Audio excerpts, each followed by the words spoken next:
Ya, hai Belgia Children. Assalamualaikum warahmatullahi wabarakatuh. Kembali lagi bersama Pak Zul di sini. Bagaimana kabar kalian di rumah? Semoga saja kalian dalam keadaan sehat selalu. Tak terasa kita sudah masuk ke penghujung materi tentang teks ulasan. Mungkin kalian masih ingat ya, apa pengertian dari teks ulasan dari segi struktur dan juga kaidah teks ulasan. Tapi sebelum itu, Bapak ingin menanyakan, apakah tugas-tugasnya sudah dikumpulkan? Nah, bagi yang belum, yuk kumpulkan segera tugas-tugasnya. Jangan ditunda lagi. Ya, anak-anakku semuanya, di pertemuan ke-8 ini kita masuk ke materi keterampilan berbicara, yaitu menceritakan kembali isi teks ulasan. Terkait dengan proyek nanti, maka Bapak akan menginstruksikan kalian membuat sebuah video review dalam sebuah kualitas karya yang pernah kalian baca atau lihat dalam bentuk video.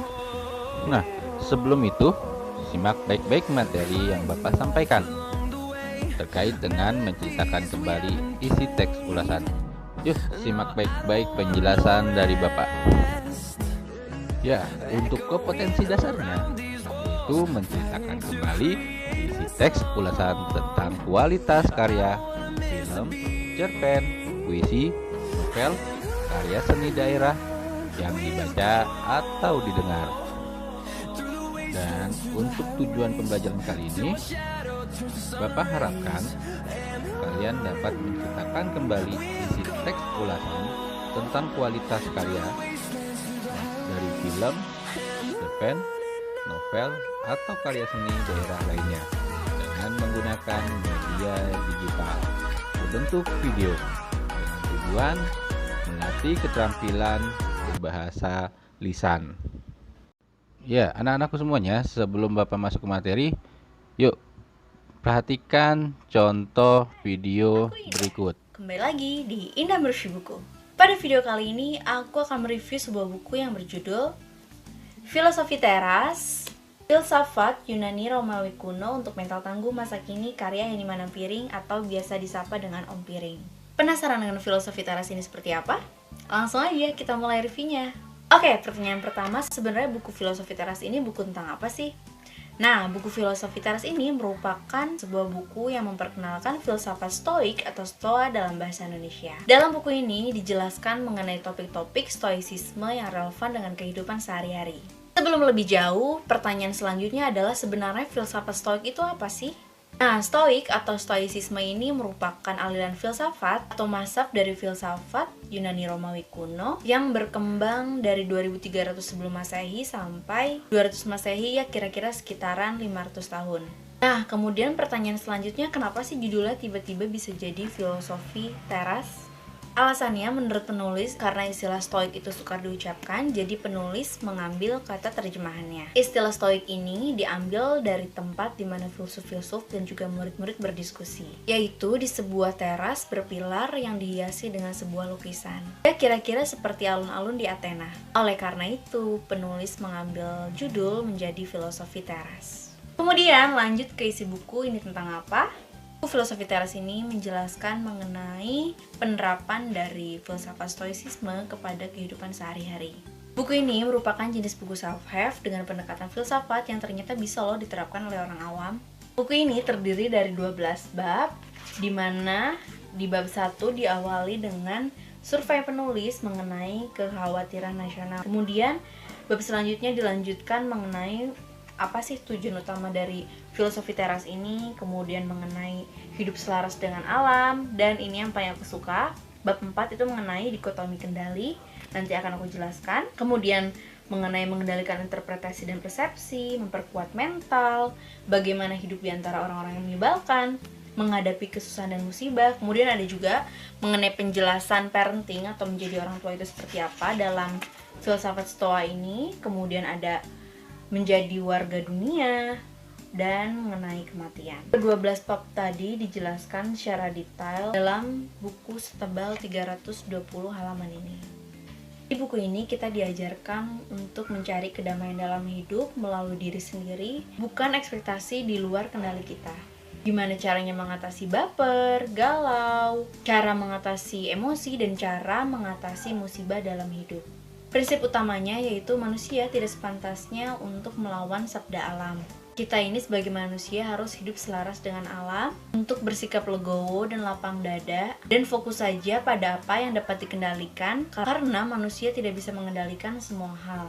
Misalnya nih, kejadiannya saat kita di perjalanan terus ternyata macet, ya udah, nggak usah marah-marah, nggak usah mengutuk diri karena terjebak macet, karena macet itu merupakan keadaan di luar kendali kita. Ya fokus aja pada solusi dan hadapi dengan tenang. Intinya, pusatkan energi pada sebuah solusi dan berhenti mengutuk keadaan.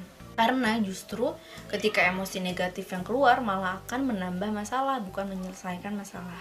Intinya, sederhananya di mata Stoa itu, bahagia adalah manakala kita terbebas dari gangguan emosi atau segala perasaan yang mengganggu, sesederhana itu. Kemudian pesan atau pelajaran apa aja sih yang aku dapat dari buku setebal 320 halaman ini? Yang pertama mengenai mengatur emosi, supaya kita bisa mengatur reaksi pada diri kita sendiri. Nah itu salah satu caranya ialah dengan dikotomi kendali. Terdapat dua hal kendali di dunia ini. Yang pertama, hal yang bisa kita kendalikan atau di bawah diri kita, sama hal di luar kendali kita. Misalnya kalau contoh hal yang dapat kita kendalikan yaitu pikiran, persepsi, opini, dan tindakan diri kita sendiri. Nah, sebaliknya hal-hal yang tidak bisa kita kendalikan yaitu kayak misalnya cuaca, macet, sakit, hal lainnya yang awalnya memang bisa kita kendalikan tapi tetap bisa terjadi karena faktor-faktor di luar kita. Nah, menurut stoicisme, hal-hal yang bikin baper, galau, kecewa, sedih, bad mood itu merupakan kebahagiaan yang kita gantungkan justru di luar hal yang bisa kita kendalikan. Kemudian, value selanjutnya yang aku dapatkan adalah melatih diri dalam membayangkan hal-hal buruk yang terjadi agar kita lebih siap. Kemudian, pesan selanjutnya ialah mengenai bahwa kita semua ini adalah warga dunia, jadi jangan mendiskriminasikan atau jangan melabel-labelkan. Poin selanjutnya mengenai kelebihan dari buku ini, yang pertama ialah tulisannya yang ringan dan mudah dipahami, tanpa menghilangkan substansinya. Aku yakin kalau kalian baca buku ini, seperti yang dibayangkan akan membuat dahi mengkerut, karena gaya penulisan penulis yang kekinian. Kemudian di buku ini juga dilengkapi dengan ilustrasi-ilustrasi menarik, jadi nggak bosan bacanya. Aku suka. Ini tuh ilustrasinya karya dari Levina Lesmana. Kelebihan lainnya adalah yang ngebantu banget intisari dari setiap bab yang penulis tulis. Jadi di setiap bab tuh ada intisari-intisarinya apa aja secara poin-poin gini. Kemudian kelebihan selanjutnya adalah adanya riset seperti yang aku udah katakan di awal. Buku ini dibuka dengan sebuah survei kekhawatiran nasional yang penulis lakukan secara online. Kemudian selain survei tadi, penulis juga meriset dengan cara membaca buku. Di sini ada daftar pusakanya, jadi kita bisa tahu buku-buku apa aja yang dibaca penulis untuk membuat buku ini. Nah, yang aku suka lagi karena mungkin backgroundku dari kualitatif, penulis juga melakukan wawancara untuk melengkapi buku ini. Penulis mewawancari ahlinya atau praktisi mengenai menjalani hidup ala Stoa. Selain itu juga dalam buku ini ada sentuhan personalnya, yaitu dari pengalaman penulis. Intinya buku ini cocok banget buat kalian yang sering merasa khawatir, sering baper, cemas, atau mudah tersinggung, marah-marah di sosial media atau yang lainnya, karena resep kontrol emosi dari zaman dulu ternyata bisa loh dibawa ke masa kini, dan ternyata emang manusia dari dulu sampai saat ini tuh ya sama problemnya mengenai mengelola emosi tadi. Sekian Indam review buku kali ini, semoga videonya bermanfaat. Sampai bertemu di video selanjutnya. Bye. Ya, anak-anakku semuanya. Nah, tadi merupakan salah satu contoh yang Bapak ambil dari YouTube. Nah, mungkin kalian bisa mengikutinya, bahkan bisa sebagai referensi kalian untuk menceritakan kembali isi teks ulasan. Ya, anak-anakku semuanya, kita akan mengulas sedikit tentang pengertian teks ulasan. Ya, mungkin kalian sudah tahu apa itu teks ulasan. Nah, teks ulasan yang berisi tentang sebuah penilaian atau review mengenai sebuah karya, baik drama, film, novel, maupun karya lainnya. Nah, di materi ini kita akan membahas tentang menceritakan kembali isi teks ulasan itu. Berarti kita akan menilai buku yang kalian akan baca nanti. Ya, anak-anakku semuanya, biar kalian lebih paham apa sih itu menceritakan kembali isi teks ulasan. Nah, menceritakan isi teks ulasan merupakan sebuah kegiatan memberikan gambaran tentang segala sesuatu yang diterima atau direspon kalian setelah mendengarkan atau membaca cerita.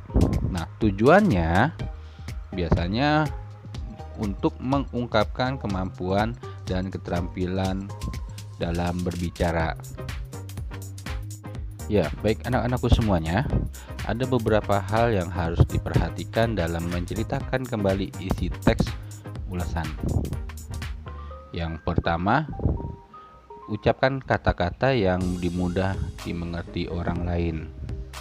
Yang kedua, pahami terlebih dahulu arti kata-kata yang akan diucapkan. Yang ketiga, ketepatan isi teks ulasan dengan cerita yang akan disampaikan. Yang keempat,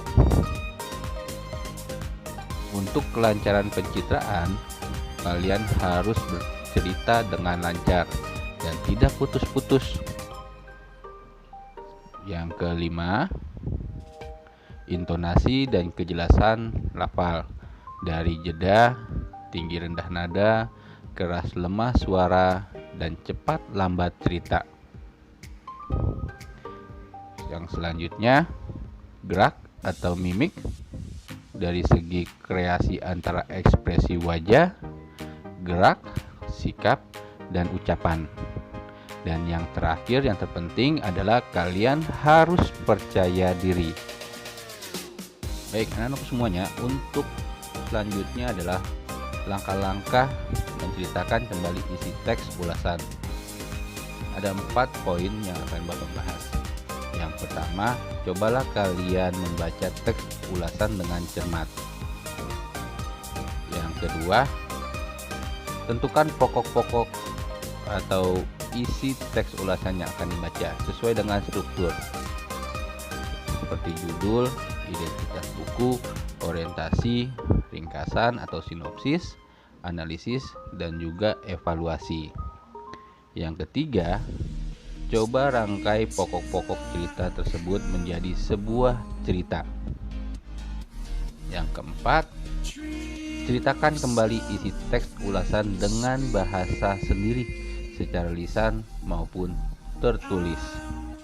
Baik anak-anak semuanya, untuk tugas kalian, cobalah kalian baca atau dengarkan sebuah karya seni dari novel, cerpen, atau film yang pernah kalian baca atau dengar. Terus cobalah buat sebuah video teks ulasan atau mereview dari novel, cerpen, atau film seperti contoh yang sebelumnya yang pernah kalian baca atau dengar.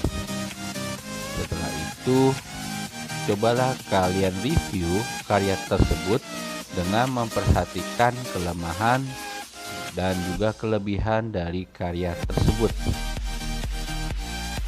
Dan untuk pengumpulan video ini, Bapak akan berikan waktu 1 minggu, yaitu hari Rabu tanggal 24 Februari 2021. Silakan kalian kirim melalui Google Classroom. Dan Bapak harapkan semua siswa kelas 8 mengumpulkan proyek ini. Ya, baik anak-anakku semuanya. Terkait dengan tugas proyek kalian nanti pembuatan video, ada 4 aspek penilaian yang kalian harus perhatikan. Yang pertama, kelancaran dalam bercerita. Yang kedua, intonasi dan kejelasan lafal. Dari segi pengaturan jeda, tinggi rendah nada, keras lemah suara, dan juga cepat lambat cerita.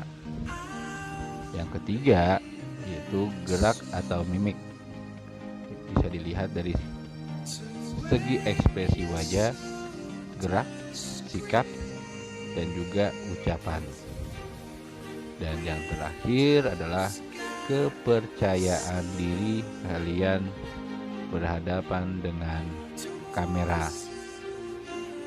Jika kalian tidak percaya diri, maka ketiga komponen sebelum itu maka tidak akan berjalan.